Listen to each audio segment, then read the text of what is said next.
మరి గురువుగారు మాకు ఎంతో అద్భుతమైనటువంటి మార్గం చూపించారు. ఆ మార్గంలో మేము ప్రయాణం చేయటం పూర్వజన్మ సుకృతంగా భావిస్తూ ఉన్నాను.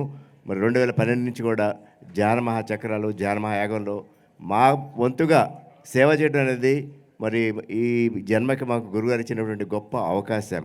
ఆ అవకాశాన్ని పూర్తిగా సద్వినియోగం చేసుకుంటూ 24/7 365 డేస్ మరి ఈ మార్గంలోనే పయనిస్తూ ఉన్నాము. సేవే అన్నిటికంటే అతి మిన్నైనటువంటిది అని చెప్పిన సూత్రాన్ని పాటిస్తూ ఇద్దరం కూడా ఈ మూమెంట్కి విశేషమైనటువంటి సేవలు చేస్తూ ఉన్నాం. ప్రతి ఒక్కరూ సేవనే పరమావధిగా భావించి ఈ మూమెంట్కి ప్రతి ఒక్క సర్వీస్ చేయాలి. అలాగే మనకి నిత్య అన్నదాత సుఖీభావ ప్రాజెక్ట్ ఉన్నది. దానికి నిత్య అన్నపూర్ణేశ్వరిలో నిత్య అన్నప్రసాద జరుగుతున్నది. దానికి ప్రతి ఒక్కరూ సపోర్ట్ చేసి నిత్యం వేలాదిగా వచ్చేటువంటి విజిటర్స్కి మనం అంత పూర్తిగా సహాయ సహకారాలు అందిద్దాము. గురుగారు చెప్పారు, మరి రాబోయే రోజుల్లో ఏ రోజు చూసినా 10,000 మంది తక్కువ రారని చెప్పేసి అటువంటి గొప్ప కార్యక్రమానికి మనం అందరం కూడా సహాయపడదాం. Thank you.